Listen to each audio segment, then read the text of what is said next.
My doctor mom brought me into her workplace at the psych ward, then lost track of her most dangerous patient. My mom picked me up from school early for bring your kid to work day at the psychiatric hospital where she worked. Remember the rules? Stay close. Don't talk to patients. She went over her patient list as we walked through security. Recreation hour starts in 10 minutes. You can observe from the nurse's station while I check on a few patients. She handed me a visitor badge. And soon, patients started filing in wearing regular clothes, not the straitjackets I'd imagined. Mom pointed out her primary patient from across the room, Nathan. He was younger than the others and sat alone doing a crossword puzzle. She'd talked about him at home sometimes. Brilliant but troubled. Been there 6 months for something she couldn't discuss. I'll just be a few minutes. Stay right here. She walked over to Nathan's table. He smiled and showed her something in the puzzle. Other patients played cards or watched TV. It was weirdly normal for a place full of crazy people. But about 5 minutes later, Mom came back looking for something in her pockets. Have you seen my pen? The good one? No. Did you leave it with that patient? I pointed to where Nathan had been sitting. The chair was empty. The puzzle abandoned, half finished. Mom's face went white as she scanned the room. Nathan wasn't at any of the other tables. He wasn't by the TV. He wasn't in the recreation room at all. Code gray, code gray, she whispered urgently to the nearest nurse. Suddenly, the calm room erupted into controlled chaos. Nurses started counting patients. Security appeared from nowhere. The recreation hour ended abruptly as patients were ushered back to their rooms. But no Nathan. Mom grabbed my shoulders. Did you see where he went? No. I looked away for like 10 seconds. My voice came out scared. They locked down the ward. Security searched every room and closet. Mom pulled up security footage on the nurse's computer. There was Nathan at his table. There was Mom walking away. Then him standing up and just walking somewhere out of frame. The head nurse studied the footage. Check my office and he knows I keep. Mom didn't finish but ran down the hall. I followed despite being told to stay put. Her office door was wide open. The window behind her desk was open too. 3 stories up, but there was a maintenance ladder just outside. Papers scattered on the floor, including what looked like her prescription pad. No, no, no. Mom rifled through her desk drawers. What did he take? Security arrived behind us. My badge. My keys. She checked her coat pockets. My wallet with my driver's license. Home address. The room went silent. Nathan hadn't just escaped. He'd taken everything he needed to find us. To come to our house. Mom pulled out her phone and called Dad, but it went to voicemail. He's been planning this. All those questions about my family. I thought he was making progress. Mom's voice shook. They pulled Nathan's file. Page after page of notes about violent fantasies. Obsessive behaviors. Drawings they showed me briefly before Mom covered my eyes. 6 months of pretending to get better. 6 months of studying you. The psychiatrist reviewing the file looked grim. Mom drove me home in a police escort. The house looked normal from the outside, but the front door was unlocked. We hadn't left it that way. The officers went in first while we waited in the car. They came back shaking their heads. He's been here. Your home office is ransacked. Family photos are missing. The officer looked apologetic. Inside was worse. Nathan had gone through everything. Mom's drawers emptied. My school schedule pulled off the fridge. Our family calendar with everyone's activities circled in red pen. Why my mom? What does he want? I asked while she packed us bags to stay in a hotel. He fixates on female authority figures. Thinks they're secretly in love with him. The last doctor. She didn't finish. We left with police protection to a hotel downtown. Mom called Dad and told him not to come home. Called my school to say I'd be absent. Around midnight, her phone rang. She answered on speaker with the police recording. We heard breathing on the other end. Then Nathan's voice. I have something for your daughter. A present. Check your car. He hung up. The police went to investigate while we watched from the hotel window. They approached Mom's car carefully. Opened the trunk with gloves. Inside was a box wrapped in birthday paper, even though my birthday was months away. They brought it up in an evidence bag. Inside were hundreds of photos. Pictures of me at school, at the mall, at friends' houses. At the bottom was a note. She looks just like you. Same smile, same eyes, same schedule every Tuesday and Thursday. Mom collapsed. Nathan hadn't just studied her. He'd been studying me too, and we'd never noticed. The detective's phone rang. Another escape from a different hospital 2 towns over. The doctor there also had a teenage daughter. Also had her badge and keys stolen. Also found her patient had been photographing her family for months. He's not working alone. The detective's face was grim. This is coordinated. That's when Mom got another text. This one from her own phone number. The phone Nathan had stolen. It was a selfie of him standing outside my best friend's house, smiling and holding today's newspaper. Your daughter has such nice friends. We should all meet properly soon. I didn't even think. Just broke free from Mom and started running to my friends. House 2 blocks away when red and blue lights exploded behind me. My sneakers slapped the wet pavement as I pumped my arms harder. 2 cops jumped out of their car and grabbed my arms before I even made it past the first corner. They explained Mom had called them the second I bolted, and they were already sending units to Alyssa's street. I fought against their grip, but they pulled me into the back of the patrol car. The detective's radio crackled with updates as more patrol cars surrounded Alyssa's block. I pressed my face against the window, shaking and begging them to check if she was okay. They wouldn't let me near the house until they confirmed it was safe. My hands left sweaty prints on the glass as I watched officers surround her house. 20 minutes dragged by before Detective Estelle Rawlings showed up and introduced herself as the lead on our case. She had short gray hair and tired eyes that looked like they'd seen too much. She confirmed Alyssa and her parents Gary and Maxine were safe inside, though shaken by police suddenly surrounding their home. Nathan wasn't there anymore, but he'd left signs he'd been watching. The detective let me out of the car and we walked to Alyssa's house together. Gary stood on his porch in pajama pants and a t-shirt, pointing at fresh footprints under Alyssa's bedroom window. Cigarette butts littered the ground by the fence where someone had stood for hours. The basement door had scratch marks around the lock like someone tried picking it. Alyssa ran out and hugged me, crying into my shoulder while her mom kept checking all the windows. Detective Rawlings gathered us all in their living room and explained the new safety protocol. No school for me or Alyssa until further notice. No social media posts about anything. New phone numbers for everyone. Completely random daily routines with no patterns Nathan could track. Gary argued about his work schedule at the bank while Alyssa gripped my hand so tight it hurt. This was bigger than just Nathan now, and everyone knew it. Mom burst through the front door with 2 officers and immediately pulled me into a crushing hug. She started apologizing to Gary and his wife over and over. She explained how Nathan studied his targets for months, learning everything about them. Maxine asked how long he'd been watching their daughter, and Mom couldn't answer. The detective's phone rang with news about Nathan's stolen credit card being used at a gas station near the industrial district. She sent units there immediately but warned us these patients were too smart to stay where cameras caught them. Mom's face went white when the detective said patients, plural. We packed quickly and moved to a police-arranged safe house across town. The apartment smelled like old carpet and cleaning chemicals. Metal bars covered the windows and panic buttons were installed in every room. Dad was flying back from his business trip but wouldn't arrive for hours. I jumped at every car door slamming outside and couldn't stop checking the locks. Detective Rawlings brought in tech specialists who started tracking Mom's stolen phone using its IMEI number. They set up laptops on the kitchen table and typed commands I didn't understand. The signal pinged from a storage facility on the outskirts of town near the old train tracks. She took a tactical team while we waited, watching the clock tick past 2 a.m. I chewed my nails down to nothing. The storage unit raid uncovered something worse than we imagined. The detective called to tell us what they found. Detailed schedules and photos of 5 different families covered the walls. All had teenage daughters whose mothers worked in psychiatric care. There were floor plans of houses drawn in careful detail. School schedules with arrival and departure times circled. Notes about each girl's habits, friends, and favorite places. Mine had the most details, including what I ate for lunch and which bathroom stall I used at the school. The detective said they also found wigs, fake IDs, and stolen license plates. Nathan had been planning this for months with help from other patients. The door to our safe house banged open, and this woman in a gray suit pushed past the officers holding a briefcase. Maxine Underwood from the hospital risk management started pulling out papers and shoving them at Mom. She kept saying words like liability and protocol breach and documentation requirements. Mom's hands shook as she tried to read the forms while Maxine tapped her pen on the table. The woman wanted statements about every session with Nathan and kept asking why Mom didn't report his questions about our family. Mom's face got red and she stood up so fast her chair fell over. Detective Rawlings stepped between them and told Maxine this was a criminal investigation now, and the hospital stuff could wait. Maxine argued about deadlines and insurance claims, but the detective walked her to the door and basically pushed her out. Mom sat back down and put her head in her hands while the detective's phone started ringing. She listened for a minute, then pulled up something on her laptop. A neighbor near Alyssa's house had doorbell camera footage from last night showing a car parked there for 3 hours. The detective zoomed in on the grainy video and we could see part of a license plate. She typed the numbers into some police database while I tried calling Alyssa on the new phone number her dad gave us. The phone rang and rang, but nobody answered. I tried again and finally Gary picked up and said Alyssa wasn't allowed to use phones right now. He'd installed motion sensor lights all around their house and was keeping her in her room with the door locked. The detective's computer beeped with search results. The partial plate matched a rental car from the airport using a fake name, but the credit card traced back to an alias connected to the second escaped patient. She pulled up his file on her screen and showed us his photo. He was older than Nathan with dead-looking eyes and pages of notes about following teenage girls home from the school. The detective said this confirmed they were working together and had been planning this for months. My phone rang with a number I didn't recognize, but the detective nodded for me to answer. It was Alyssa calling from her parents' landline in the kitchen. Her voice sounded small and scared as she told me her dad was sleeping in the hallway with a baseball bat. She said her mom kept crying and checking the locks every 5 minutes. I told her we'd get through this together even though I had no idea how that was possible. She said she missed normal life and wished we could just go back to last week.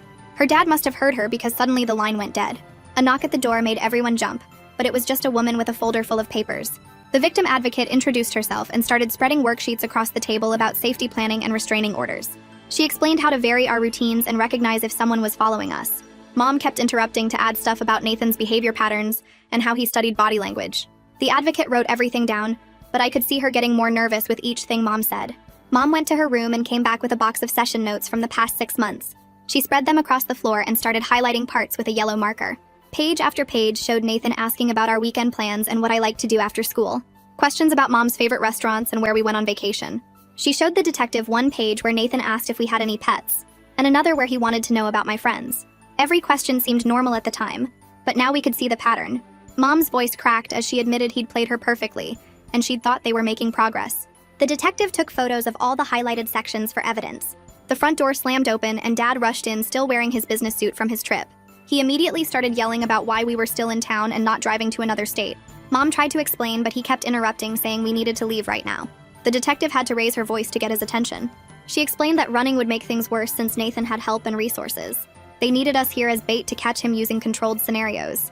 Dad's face turned purple and he started arguing about using his family as bait. The detective's phone buzzed with an alert. An ATM camera downtown had just captured Nathan using Mom's stolen debit card to withdraw cash. She pulled up the footage on her laptop and there he was. He'd changed clothes and was wearing a baseball cap pulled low, but you could still see his face clearly. The timestamp showed it was only 3 hours ago at a bank 6 blocks from here. The detective immediately called for units to search that area while we studied the image. Nathan looked calm, like he was just running normal errands instead of being hunted by police. The detective printed out the photo and started making calls. Within an hour, a judge had signed an emergency restraining order, and police issued a BOLO alert to every unit in 3 counties. Detective Rawlings assigned officers to watch our family and Alyssa's family 24/7. Gary thanked her when she called to tell him, but said he was also hiring private security because he didn't trust anyone to protect his daughter. We spent the rest of the day going over safety protocols and emergency procedures. Around 7 that evening, the doorbell rang and everyone froze. The officer checked the door and found a pizza delivery guy holding 2 large pizzas. Nobody had ordered food. The delivery guy said it was already paid for and handed over the receipt. There was a note taped to the box that said, "Enjoy your meal," in Nathan's handwriting. The detective grabbed the boxes with gloves and called for backup. She traced the order to a burner phone bought with cash, but the call location pinged from right outside our building. Nathan knew exactly where we were hiding. We had 15 minutes to pack before they moved us to another safe house across town. The new safe house was smaller and smelled like old carpet cleaner. We threw our bags in the corner while officers checked every window and door. Mom's laptop chimed with a video call request from the hospital board at exactly 9 the next morning. She had to sit at the kitchen table with papers spread everywhere while 3 administrators stared at her through the screen. They made her go through every single session with Nathan from the past 6 months. She explained each note in his file while they asked why she didn't see the warning signs. One administrator kept interrupting to ask about specific protocols she might have missed. Mom's hands shook as she flipped through pages of treatment notes. They questioned her judgment on letting him participate in group activities. They wanted to know why she didn't report his questions about her family. Requested Reds is on Spotify now. Check out link in the description or comments. The hearing went on for 3 hours with Mom defending every decision she'd made. At the end, they told her she was suspended pending full review, and her medical license was now under investigation. She closed the laptop and just sat there staring at nothing. The victim advocate arrived later with a notebook for me. She said keeping a detailed log would help build the legal case and give me some control over the situation. I started writing down everything weird I noticed, like the white van that drove past our safe house twice, the blue car that parked across the street for 20 minutes with nobody getting out, the way our neighbor kept looking at our door when he walked his dog. My hands shook while I wrote, but it felt better than doing nothing. The advocate said even tiny details could matter later in court. I filled 5 pages that first day alone. Gary called to say he was installing cameras at his house right then. He'd already canceled their family trip to Disney World next month. He kept saying nothing mattered except keeping Alyssa safe from Nathan. The locksmith was there changing every lock while electricians ran wires for the new security system. He asked if I wanted to stay with them once this was all over. Having someone else who understood what we were going through made me feel less alone. His voice cracked when he offered to help however we needed. Detective Rawlings called Mom with news from the storage unit search. Her team had found a key that matched the exact brand of Alyssa's house door lock. Nathan had already made copies and could have gone inside anytime he wanted. Gary was standing next to Alyssa's mom when the detective told them. She broke down crying while Gary immediately called another locksmith to change everything again. They'd been sleeping in that house not knowing Nathan had keys the whole time. The detective said this showed how long he'd been planning everything. That afternoon, Mom's phone rang from a number we didn't recognize. It was a reporter from the local news asking about the escaped patient case. She knew Mom's name and that Nathan had targeted our family. The detective grabbed the phone and told the reporter not to call again. She explained that media coverage could make Nathan escalate his behavior if he saw it. Someone at the hospital had probably leaked information for money. The detective assigned an officer just to monitor news and social media for any mentions of the case. Mom worried that Nathan would see himself on TV and do something even worse. 2 days later, Detective Rawlings came to our safe house with a plan. She wanted to use Mom's stolen phone to send Nathan a message through cloud storage. The message would suggest meeting somewhere public with dozens of undercover cops ready to grab him. Mom sat there thinking for a long time before agreeing to try anything that might end this nightmare. The detective's tech person uploaded a file to Mom's cloud account that Nathan could access from her stolen phone. The message said Mom wanted to talk and understand why he did all this. Within 3 hours, Nathan had responded. His message was long and rambling about how he knew Mom loved him too. He suggested meeting at the farmer's market on Saturday morning near the flower stands. He wrote like he really believed this was some kind of romantic meeting. The detective started making calls to coordinate the operation. She needed at least 30 officers in regular clothes scattered through the market. Some would be vendors and others would pretend to be shoppers. They'd have snipers on nearby roofs and unmarked cars blocking every exit. That night, Mom sat on my bed and we had a hard conversation. I told her straight up that I wouldn't be bait for Nathan no matter what the police wanted. She grabbed my hand and promised immediately that they'd use an undercover officer who looked like her. She said my safety came first with no discussion needed. It was the first time since this started that she put me first without any hesitation. Saturday morning, we watched everything from the police station on security cameras. The undercover officer looked enough like Mom from a distance. She wore Mom's jacket and carried a similar purse. Officers were everywhere pretending to buy vegetables and browse crafts. The detective pointed out each undercover cop on the monitors. We waited for 2 hours, but Nathan never showed up. Then around noon, his accomplice appeared near the flower stand. He walked up to the undercover officer and said something quick. The moment he realized it wasn't really Mom, he turned and ran. Officers chased him through the crowd, knocking over displays and scaring shoppers. He jumped over tables and pushed through people trying to escape. More officers appeared from every direction, but he made it to the parking lot. He ran straight to the river behind the market and jumped in, even though officers were everywhere. They lost him in the current while helicopters searched from above. The detective slammed her hand on the desk in frustration. Later that afternoon, the tech team made a discovery that changed everything. Nathan and his accomplice had been using an encrypted forum where psychiatric patients shared information about their doctors. The detective pulled up post after post about Mom from 3 months ago. There were photos of our house taken from the street, our car in the driveway with the license plate visible, even a picture of me walking home from the school. Other doctors were being discussed too, with their addresses and family information posted. The forum had hundreds of members all sharing ways to manipulate their doctors and plan escapes. Nathan had been getting advice and help from patients all over the state. The detective printed out every single post while Mom read them with tears running down her face. The detective started making calls to other departments while Mom kept scrolling through more posts about our family. Her phone buzzed with an email from the hospital and she opened it with shaking fingers. The review board had scheduled an emergency meeting for the next morning about her handling of Nathan's case. Mom drove us back to the safe house in silence while Dad waited for us there. The next morning, she put on her best suit and logged into the video meeting from the detective's office. I watched from the doorway as 3 board members questioned every decision she'd made with Nathan. They showed charts of warning signs she'd supposedly missed, and asked why she hadn't flagged his obsessive questions about her family. Mom explained how Nathan had seemed to be making real progress, and how he'd manipulated multiple doctors before her. The board members kept shaking their heads and typing notes. After 2 hours, they told her she was suspended pending a full investigation into her treatment methods. Mom accepted it quietly and thanked them for their time. But when she got off the call, I saw her go into the bathroom and heard her crying through the door. Dad went in after her and I heard him telling her over and over that none of this was her fault, and that Nathan had fooled everyone. 3 days later, I had my first video therapy appointment with a counselor the victim advocate had arranged. The woman on the screen had kind eyes and asked me to tell her what scared me most about everything that had happened. I told her about not being able to sleep and jumping at every sound and feeling like Nathan could be anywhere. She taught me this breathing thing where you count to 4 breathing in and hold it for 4, and then breathe out for 4. We practiced it together, and she explained how predators like Nathan pick their targets carefully and study them to find weaknesses. She said what happened wasn't my fault, or Mom's fault, and that Nathan was sick in a way that made him dangerous. The breathing exercises actually helped when I felt my chest getting tight. That same afternoon, Gary called the detective in a panic because Alyssa had found something in their mailbox. We rushed over with 2 officers and Gary showed us a letter made from magazine words cut out and glued to paper. It said, "Stop hiding her from me," with no signature or return address. The detective put on gloves and bagged it for evidence but said there probably wouldn't be fingerprints or DNA. Gary was pacing back and forth saying he was thinking about sending his family to stay with relatives in another state. The detective told him that might actually make things worse since Nathan could follow them somewhere with less protection. 2 days later, the detective got a call from a pawn shop owner who'd seen Nathan's photo on the news. Someone matching the accomplice's cousin had sold Mom's expensive pen there last week and signed the receipt with a fake name. The detective said this gave them a new lead on the network helping Nathan and showed us surveillance footage from the pawn shop. The guy in the video looked young and nervous and kept checking over his shoulder. She said they were closing in on Nathan's helpers but needed us to stay strong just a little bit longer. That night, Dad got restless and decided he needed to get more clothes from our house since we'd been wearing the same things for days. He slipped out while Mom was in the shower and drove there alone without telling anyone. The officers stationed at our house called the detective immediately when they saw him pull up.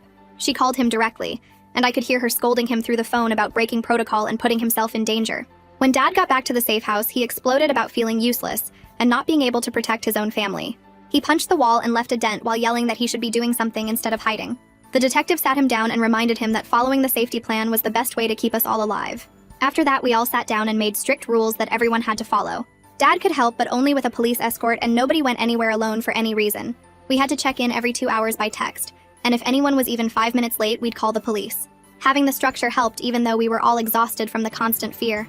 My hands shook all the time now, and Mom had dark circles under her eyes.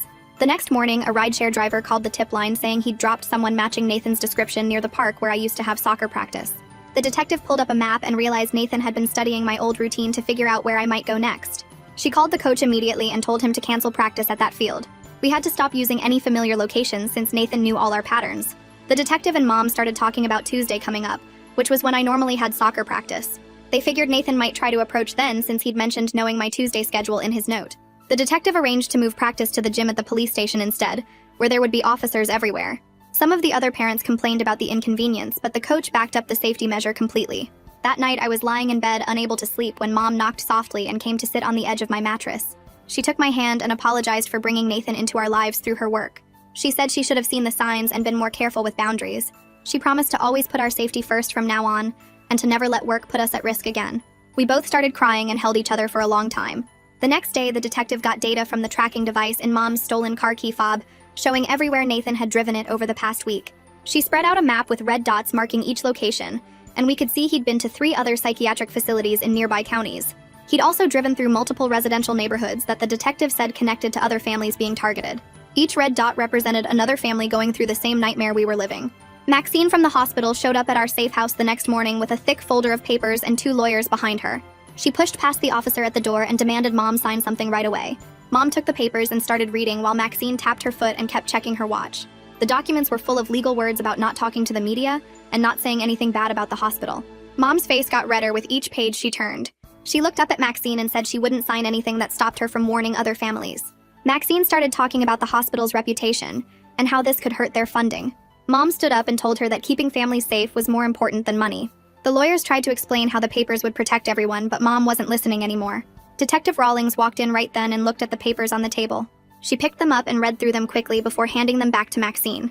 She told Maxine that trying to silence victims was a bad look for the hospital.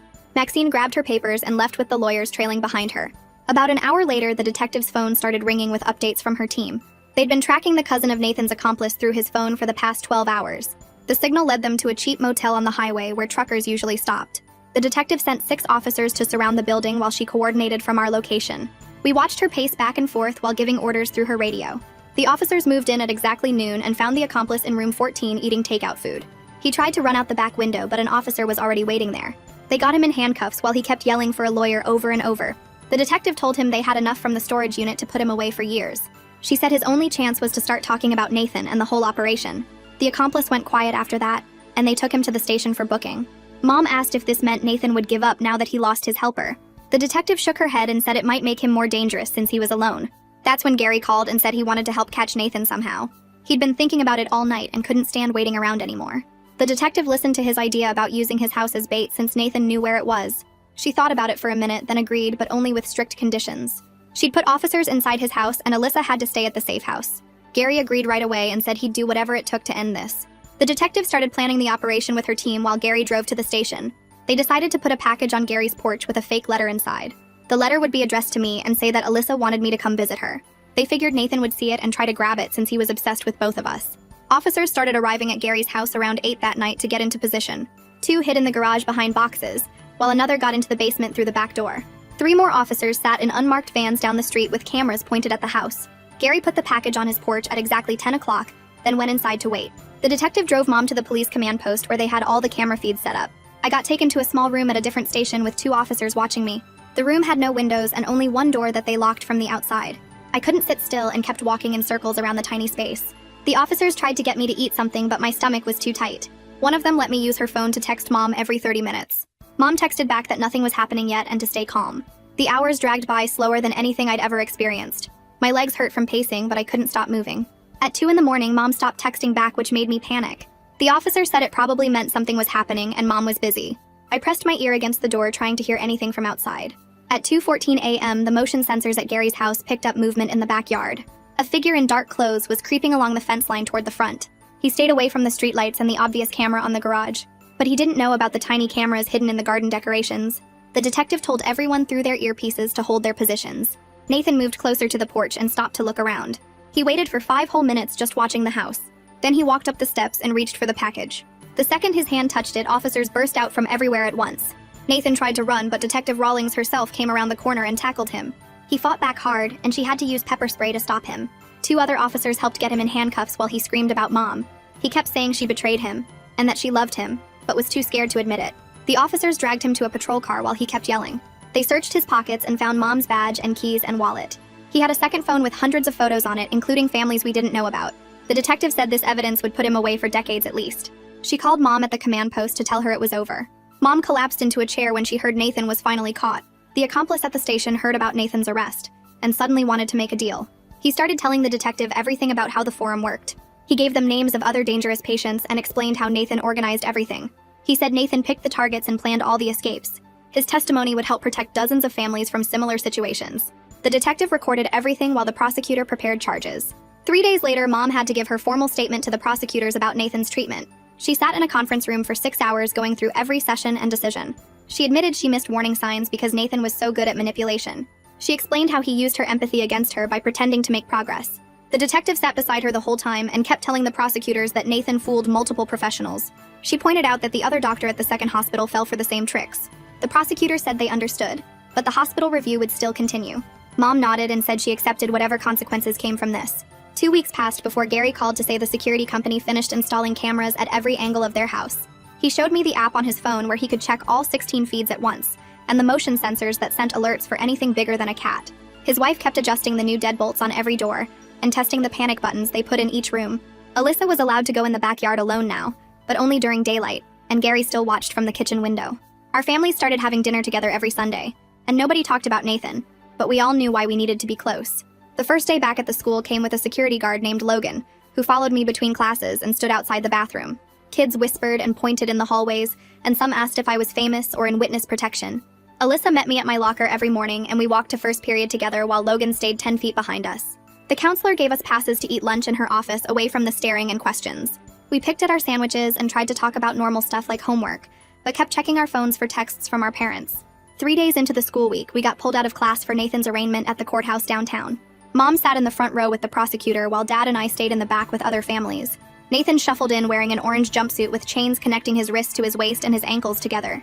His lawyer stood up and said Nathan pleaded not guilty by reason of mental disease or defect. The judge looked at the stack of evidence folders and denied bail immediately. Nathan turned to look at Mom and mouthed something before the guards pulled him away. The hospital review board called Mom in the next morning for their final decision about her license. She wore her best suit and brought 3 binders of continuing education certificates she'd completed online. They put her on probation for 18 months with required supervision for all patient sessions and extra training on recognizing manipulation tactics. Her supervisor, Dr.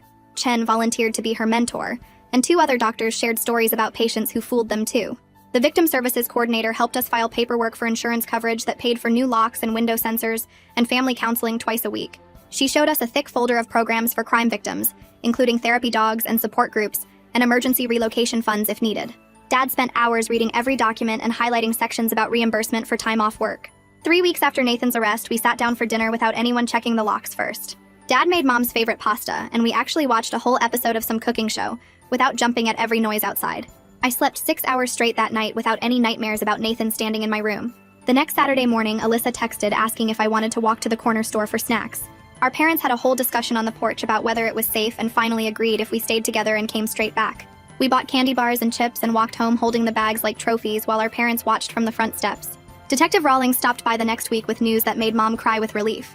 They arrested 2 administrators from the forum where Nathan organized everything and shut down 3 mirror sites. She was working with federal agents now to track similar networks and prevent copycat cases. Mom shook her hand for a long time and kept saying thank you over and over. My therapist helped me create a safety checklist during our session that included trusting gut feelings and telling adults about anything weird. I shared it with the school counselor who made copies for other students and asked if I'd be willing to speak at an assembly next year about recognizing dangerous situations. The thought made me nervous, but I said maybe if Alyssa could do it with me. The victim advocate connected us with 3 other families whose doctors were targeted by the forum. We met at a community center conference room with coffee and cookies that nobody really ate. One family from 2 states away was 8 months past their incident, and the mom talked about how they learned to feel normal again. Another family's daughter was in college now and said the fear never fully goes away, but it stops controlling your life. Hearing their stories made ours feel less crazy and more like something that happened to real people who survived. We exchanged phone numbers and started a group text for bad days when the fear came back strong. Gary sent funny memes to lighten the mood, and someone always responded within minutes to remind us we weren't alone. The forum administrator's arrest led to more evidence about the network, and prosecutors said Nathan would face federal charges too. Mom had to give another statement about the stolen prescription pad and badge, which could add 10 more years to his sentence. Every bit of evidence meant more time before we'd have to worry about him getting out. 6 months would pass before the trial, but at least we were learning to live again between the court dates and safety protocols. The prosecutor called Mom when Nathan's competency evaluation came back and said he was fit to stand trial and would probably get 15 to 20 years based on the evidence. His accomplice took a plea deal for 5 years with possible parole after 3. Mom hung up and just sat at the kitchen table for a while before telling us the news. Dad made coffee and we all sat together, not really talking, but feeling safer knowing there would be real consequences. The hospital finally cleared Mom to return to work, but only with her supervisor sitting in on every patient session for the first 3 months. She spent weeks developing new protocols for recognizing manipulation based on everything Nathan had done, and the hospital administrators actually listened and made them standard across all departments. Other doctors started asking her advice about their own difficult patients, and she helped them spot warning signs she'd missed with Nathan. We started looking at houses in February and found one in the same school district with better locks and a security system already installed.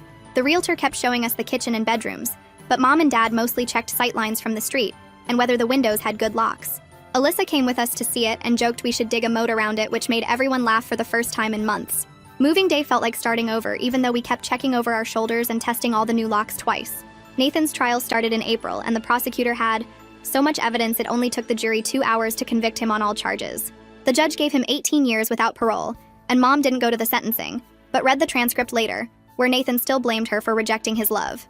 Detective Rawlings called after and said his delusions would never go away, but at least he'd be locked up until I was in my 30s. The victim advocate asked if we wanted to share our story with other families going through similar situations, and we all said yes.